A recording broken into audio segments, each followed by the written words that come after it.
తాకట్లో ఉన్న మీ బంగారాన్ని విడిపించి ఆ రోజు ఆన్లైన్ రేటుకి కొంటాం. Sharma gold company.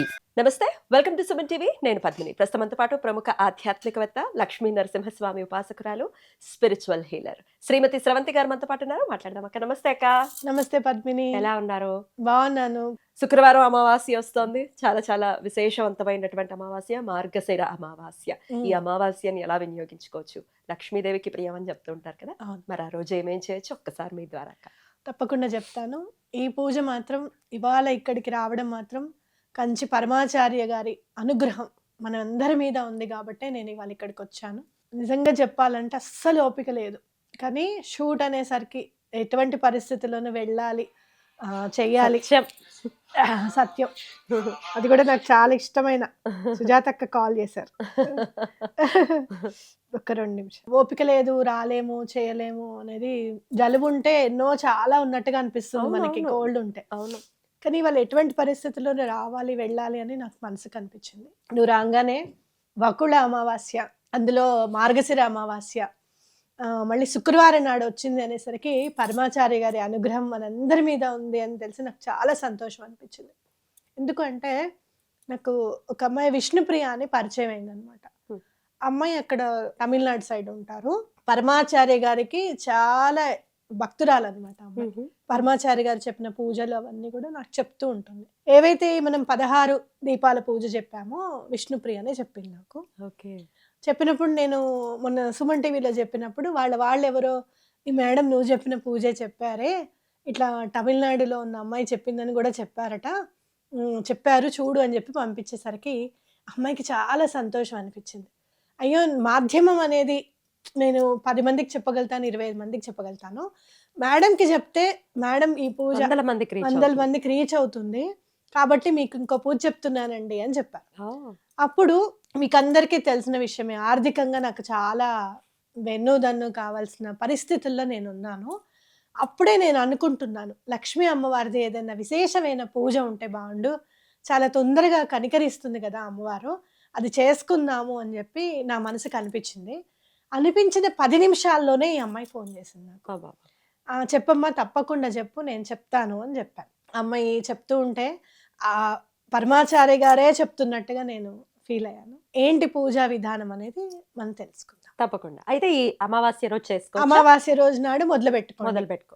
మీరు మొదలు పెట్టుకునేటప్పుడు 21 వీక్స్ కిందకి తీసుకోండి, 11 వీక్స్ కిందకి తీసుకోండి. లేదు ఈ సంవత్సరం అంతా చేసుకుంటాం, మళ్ళీ ప్రతి శుక్రవారం మళ్ళీ వకుళ అమావాస్య దాకా చేసుకుంటాము అని చెప్పి అనుకోండి. చాలా ఈజీ పూజ అనమాట.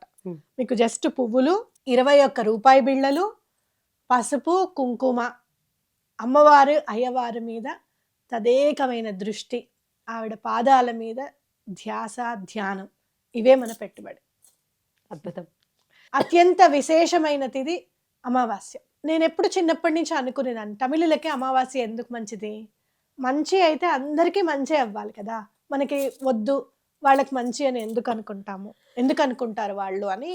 అయితే ఎప్పుడు కూడా నేను అనుకుంటూ ఉండేదాన్ని. అయితే ఎక్కువగా సన్ని ఆరాధిస్తారు వాళ్ళు.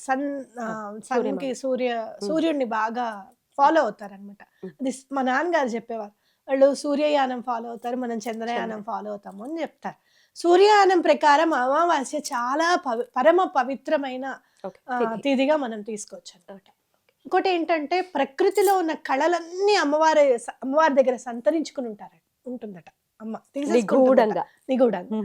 కాబట్టి ఇంకా పవర్ ఎక్కువగా ఉంటుంది దేవీ దేవతలకని కూడా మనం చెప్పుకోవచ్చు. అలాగే మనం మేనిఫెస్టేషన్స్ అవి కూడా చెప్పుకుంటున్నాం కదా, అవి కూడా చెప్పుకోవచ్చు. మనం ఇప్పుడు పూజ ఎలా చేసుకోవాలి అని అంటే కనుక, మీరు కనకదార స్తోత్రంలో 21 శ్లోకాలు ఉంటాయి. ఇక్కడ మీరు ఏం చేస్తారు అంటే, ఒక పీట అరేంజ్ చేసుకొని చక్కగా వెంకటేశ్వర స్వామిని, లక్ష్మీదేవిని ఇద్దరిని చక్కగా కూర్చోబెట్టుకోండి. ఎవరికైనా వెంకటేశ్వర స్వామి దగ్గర కింద లక్ష్మీదేవి ఉన్న ఫోటో ఉంటుంది, అలా అయినా పర్వాలేదు, లక్ష్మీనారాయణల ఫోటో ఉన్నా పర్వాలేదు, ఇద్దరు ఉంటే మంచిది అనేది నా అభిప్రాయం. పెట్టుకొని చక్కగా పరమాచారి గారిని కూడా పక్కన కూర్చోబెట్టుకోండి. ఆయన చిత్రపటం అయినా పర్వాలేదు. ఈ మధ్య చిన్న చిన్న ఐడల్స్ కూడా వస్తున్నాయి, ఫొటోస్ కూడా పెట్టిన తర్వాత ఏం చేస్తారు అని అంటే, 6, 7, 8 అంటే ఫస్ట్ లైన్ లో 8 పద్మాలు వేయండి. పువ్వులు, పద్మాలు ఏవైనా బియ్యపిండితో సెకండ్ లైన్ లో 7 పద్మాలు వేయండి. Hmm. లాస్ట్ లైన్ లో 6, Hmm. 8, 7, 6. Hmm. ఇక్కడ నిగూఢంగా ఇంకొక నెంబరు 786. అది గురువు నెంబరు. ఆ గురువు నుంచే మనకు వచ్చింది. అద్భుతం. అవునా కాదా? హ. ఈ పద్మాలు వేసేసుకుని పెట్టుకున్న తర్వాత చక్కగా దీపాలు వెలిగించుకోండి. పక్కన 2 దీపాలు వెలిగించుకోండి. ప్రత్యేకంగా ఈ 2 దీపాలు ఉండాలి. మామూలుగా దేవుడికి వెలిగించిన దీపాలు 2 కాకుండా ఇవి 2 వెలిగించుకోవాలి. Hmm. వెలిగించుకుని మీరు ఏం చేస్తారు అని అంటే, ఫస్ట్ శ్లోకం చదివి ఫస్ట్ కింద ఏదైతే 6 నెంబర్ ఉంది చూసావా, 6 పద్మాలు 6 పద్మాలు ఉన్న చోట, లేకపోతే 8 పద్మాలు ఉన్న చోట అయినా సరే ఒక పసుపు ఇంత తీసుకొని ఆ పసుపు వేయండి మధ్యలో. మళ్ళీ అలా 21 శ్లోకాలు కంప్లీట్ చేసుకోవాలి. ఇప్పుడు అంగం హరే కనక భూషణమాశ్రయంతి అని వస్తుంది కదా. ఒక శ్లోకం 1 అని రాసి ఉంటుంది కదా పక్కన, అవునా కదా? ఫస్ట్ శ్లోకం అయిపోయిన వెంటనే పసుపు వేయండి. పసుపు అలా పట్టుకుంటున్నాం, అంగం హరే అని చదువుతాము, అందులో వేస్తాం. సెకండ్ శ్లోకానికి పసుపు తీసుకుంటాం, మళ్ళీ 2వ పద్మం మీద వేస్తాం. 3వ శ్లోకం చదువుతాం, పసుపు 3వ పద్మం మీద వేస్తాం. అలా 21 పద్మాలు కంప్లీట్ అయిపోతాయి. ఒకసారి కనకదార స్తోత్రం కంప్లీట్ అయిపోతుంది. తర్వాత నెక్స్ట్ కుంకుమతో చేయాలి. ఓకేనా?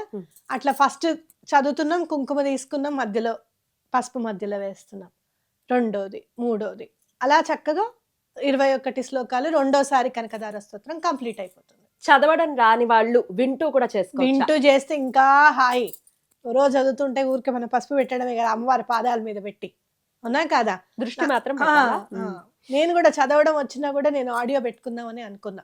కొంచెం టైం పట్టినా మనకి వాళ్ళు రాగయుక్తంగా చదువుతారు. అందులో సుబ్బలక్ష్మి గారు చదివింది అయితే మాత్రం చాలా ఆనందంగా ఉంటుంది. తర్వాత కుంకుమది అయిపోతుంది కదా, తర్వాత రూపాయి కాయిన్ పెట్టుకుంటూ రావాలి. ఈ రూపాయి కాయిన్స్ తీసుకుంటే అన్ని 1 రూపీ కాయిన్సే ఉండాలి. లేదు మేము 2 రూపీ కాయిన్స్ తీసుకుంటున్నామంటే అన్ని 2 రూపీ కాయిన్సే ఉండాలి. 21 కాయిన్లు 2 రూపీ కాయిన్సే ఉండాలి. అయితే నేను ప్రత్యేకంగా చెప్పేది ఏంటి అంటే 1 రూపీ కాయిన్సే తీసుకోండి, లేదా 5 రూపీ కాయిన్స్ తీసుకోండి. ఇప్పుడు మరి మనం ఇవి 11 వీక్స్ చేసుకోవాలి కదా, మరి ప్రతిసారి కొత్త కాయిన్సే ఉండాలా అంటే అక్కర్లేదు. సేమ్ కాయిన్స్తో చేసుకోవచ్చు. చక్కగా 11 వారాలు అయిన తర్వాత అవి చక్కగా ఒక బాక్స్లో పెట్టుకొని మీ బీరువాలో పెట్టుకోవచ్చు. మీరు అనుకున్న డబ్బు, మీరు కోరుకున్న కోరిక ఏదైనా సరే అతి శీఘ్రంగా తీరిపోతుంది అనేది గుర్తు. ఈ అమ్మాయి చెప్పింది, అసలు మేము రెంట్కి వెళ్ళాలనుకున్న వాళ్ళం సొంతిల్లు కొనుక్కుని వెళ్ళారట. ఎన్నాళ్ళలోపు? పూజ కంప్లీట్ అయ్యే లోపల 11 వారాల లోపు. 11 వారాలు అనుకుందిట అమ్మాయి, సొంతిల్లు కొనేసుకున్నట్ట. కనకదార స్తోత్రం అంత పవర్ఫుల్. బంగారు ఉసిరికాయలు ఇచ్చింది. ఆ రోజు ఆదిశంకరులు చెప్పారు, చదివారు.